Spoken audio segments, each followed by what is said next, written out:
14 फरवरी Valentine day एक ऐसा दिन जब पूरी दुनिया प्यार में डूबी होती है, लेकिन नेहा के लिए यह दिन सिर्फ मायूसी लेकर आता था। कॉलेज में उसके कई दोस्त थे, लेकिन उसके पास कोई ऐसा नहीं था जिससे वह दिल से जुड़ाव महसूस कर सके।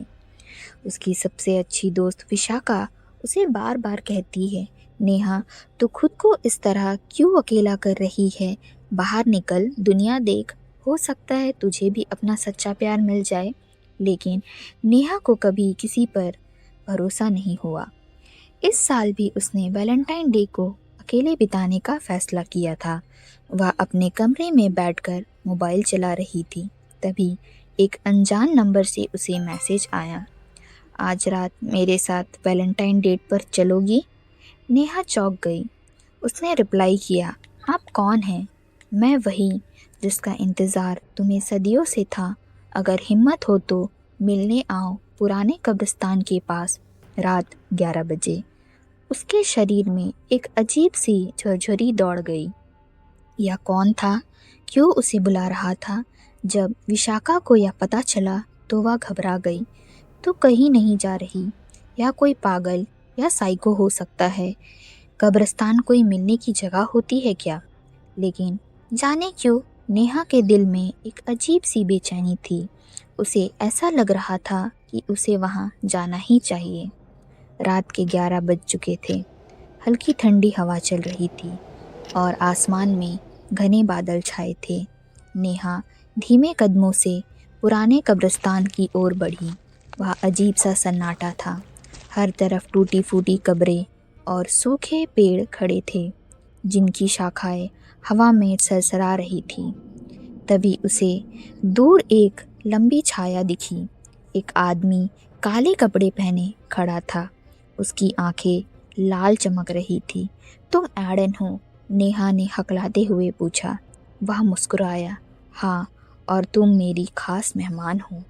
मैं तुम्हें ऐसी जगह ले चलूँगा जहाँ तुमने पहले कभी कदम नहीं रखा होगा। नेहा को अजीब लगा, लेकिन उसके पैर पीछे नहीं हटे। उसने एडन का हाथ पकड़ लिया और जैसे ही उसने उसका हाथ छुआ, उसे ऐसा लगा जैसे उसने बर्फ़ को छू लिया हो। कुछ ही मिनटों में वे कब्रिस्तान से दूर एक विशाल महल के सामने थे। यह महल किसी पुराने ज़माने की शाही हवेली जैसा था। दरवाजे खुद ब खुद खुल गए। अंदर लाल मोमबत्तियों की रोशनी थी और दीवारों पर पुरानी पेंटिंग टंगी थी, जिनमें कई अनजान लोगों के चित्र थे। यह कौन लोग हैं? नेहा ने पूछा। वे मेरे परिवार के लोग हैं और तुम शायद अगली हो। नेहा का दिल तेज़ी से धड़कने लगा। तुम मुझसे यह सब क्यों कह रहे हो? क्योंकि यह कोई सामान्य महल नहीं है, यह श्रापित है और मैं भी। मैं तुम्हें हमेशा के लिए अपना बनाना चाहता हूँ। नेहा अब डरने लगी थी। तुम सच में कौन हो? उसने डरते हुए पूछा। एडन ने उसे एक कहानी सुनाई। बहुत समय पहले इस शहर में एक महान राजकुमारी थी, अद्वितीय सौंदर्य की मलिका। उसने एक अजनबी से प्यार कर लिया था, लेकिन वह अजनबी कोई आम इंसान नहीं था, वह एक पिशाच था। नेहा की सांसें तेज हो गई। फिर क्या हुआ? राजकुमारी ने जब उसका सच जाना तो उसने भगवान शिव की साधना शुरू कर दी।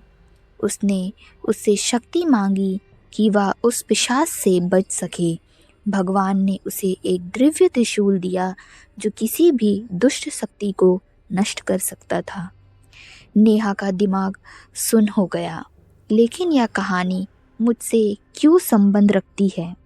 एडन की आंखों में दर्द झलकने लगा। क्योंकि वह राजकुमारी तुम ही हो। मैं तुम्हें सदियों से ढूंढ रहा था।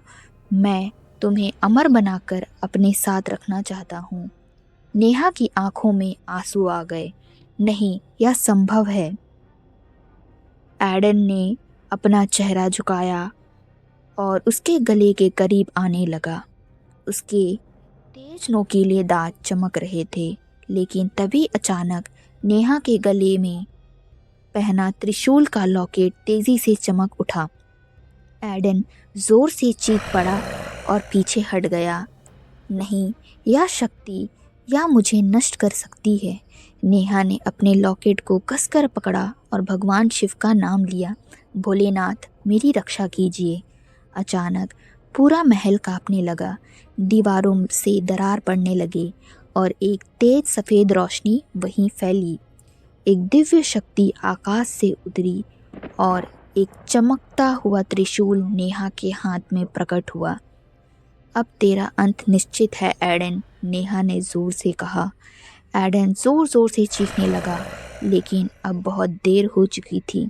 नेहा ने त्रिशूल को उठाया और एडन के सीने में घोंप दिया। यह भयंकर चीख गूंजी और एडन की काया धुएं में बदलकर हवा में विलीन हो गई। नेहा हाफ रही थी। महल अब धीरे धीरे ढहने लगा। किसी तरह वहाँ से भागी और शहर में वापस आई। अगले दिन अखबार में खबर आई, पुराने कब्रिस्तान के पास एक लड़की की लाश मिली, शरीर पर अजीब निशान। नेहा की आंखें फटी रह गई। क्यों? एडन सच में ख़त्म हो चुका था या फिर कोई और पिशाच अपने अगले वैलेंटाइन डे का इंतज़ार कर रहा था? और इस बार नेहा को पता था कि भगवान शिव की शक्ति हमेशा उसके साथ रहेगी। ऐसे ही इंटरेस्टिंग स्टोरीज़ के लिए हमारे YouTube channel real story book को सब्सक्राइब करें।